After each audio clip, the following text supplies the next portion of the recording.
Europe 1, il est 6h44, Thomas Soto. Et c'est l'heure d'ouvrir le kiosque d'Europe 1 avec ses plumes. Marion Calais pour les régions, Axel de Tarlet pour l'écho, Eva Rock devant la télé et Natacha Polony qui nous rejoint. Bonjour à tous. Bonjour Thomas.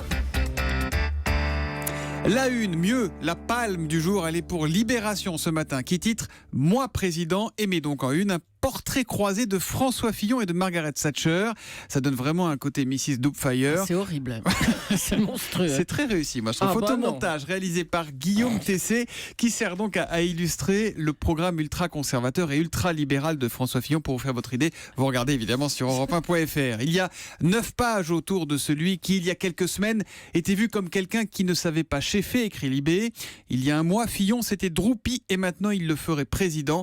S'amuse le porte-parole du gouvernement, Stéphane Le Foll. Plus feutré, le Figaro évoque l'homme qui revenait de loin et constate en une toujours que le débat se crispe avant le second tour. C'est encore François Fillon que vous retrouverez en une de l'Humanité qui titre sur l'inquiétant message de l'électorat de droite. Ce qui est sûr, c'est que François Fillon assume ses convictions et pour une raison simple, le pays est plus à droite qu'il ne l'a jamais été, dit-il, en une d'aujourd'hui en France. Bref, on a là une droite, deux projets, comme le résume La Croix, un match des projets qui fait aussi la une des Échos.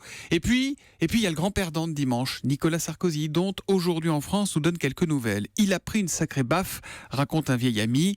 Et maintenant, il n'a rien de prévu, raconte un autre copain. Il va se bunkériser avec Carla, que certains décrivent en mama italienne à son chevet. Sa seule consolation, savoir que Juppé va sans doute en baver. Ça va être un chemin de croix, ce second tour, savoure un sarkozyste. Sinon, quelques pages plus tard, vous trouverez un papier sur la vente aux enchères du revolver avec lequel Verlaine a tiré sur Rimbaud. C'était en 1873. Ah mais là Julie, on change de registre, ce n'est plus un peu de poésie dans un monde de brut, mais un peu de brutalité dans un monde de poètes, évidemment. 3 une dans la presse quotidienne régionale à présent avec vous Marion Calais. Rudy, 15 ans, exécuté, titre de la Provence après la découverte du cadavre d'un adolescent vendredi à Marseille. Violence sans limite, l'ado a été ligoté, abattu et en partie brûlé. Dans la course à la primaire, une douche froide, celle de François Barouin qui avait surpris son monde en choisissant Nicolas Sarkozy. Aujourd'hui, dit l'Est éclair, il assume son choix. Les Restos du Cœur à la une également, début de la 32e campagne d'hiver et compte tenu du contexte économique, l'année s'annonce difficile, assure la presse de la Manche. Ça veut dire que les Restos du Cœur ont plus que jamais besoin de nous tous. Sinon, dans la presse Marion, il y a contrôle de maths ce matin. Tous ici dans ce studio, à vos cahiers, à vos stylos. Il y en a qu'un qui est content, c'est Axel de Tarlet. Il a déjà pris son stylo. Il a déjà la réponse. Donc vous avez sous les yeux, Axel, un dessin de Paul Pogba de dos en train de célébrer un but avec son fameux geste, son dab, un bras tendu en arrière, l'autre oui, car replié. Axel, le dab, ce n'est pas le distributeur automatique de billets. Voilà.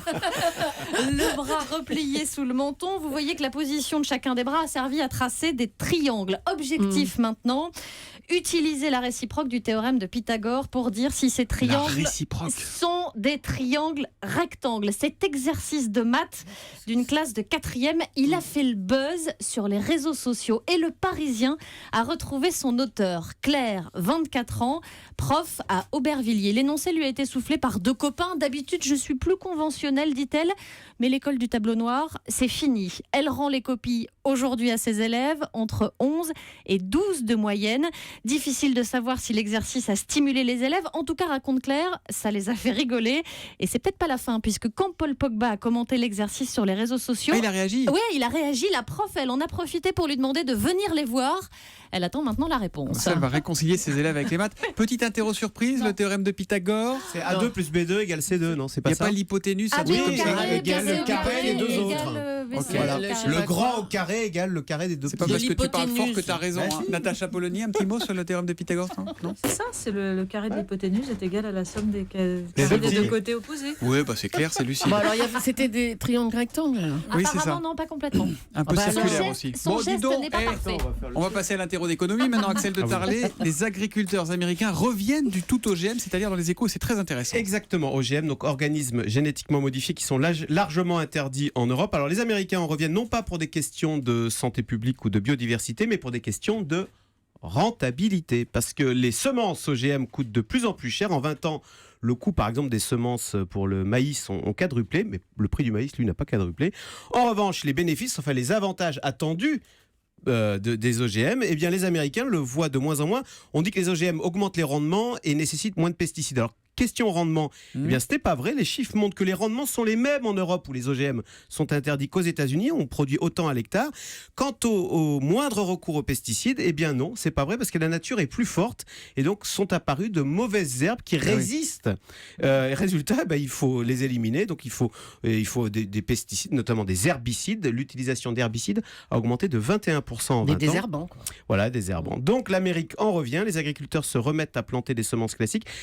C'est un phénomène qu'on observe dans d'autres parties du monde. Vous avez alors l'Espagne avait tenté le maïs OGM, ils ont abandonné. Le Burkina Faso notamment a été entièrement converti au coton OGM en 2009. Ça a fait chuter les rendements alors qu'ils en espéraient une hausse. Donc ils reviennent totalement aux OGM, aux semences classiques. Sans Au OGM, coton je me classique. tourne vers Madame Bio, Natacha Polony.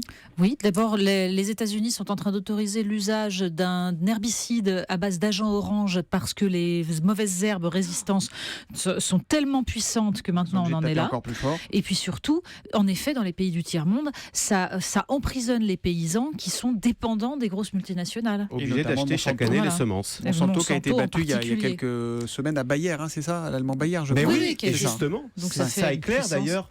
Ici, ils se sont fait racheter, c'est qu'ils vont mal.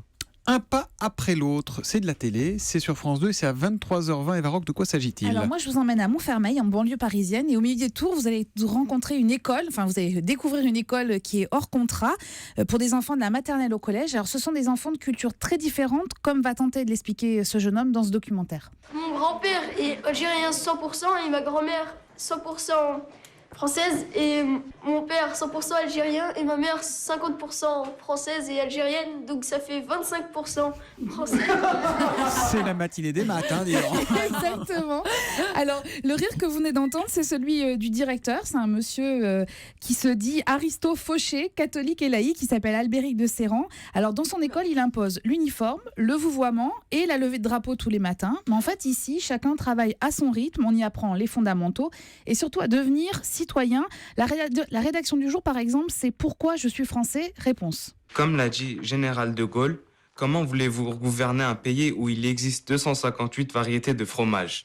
Être français, c'est un peu comme les fromages. Et j'aime bien la langue française. J'aime bien le mot nique-douille. Je suis française car je veux l'être.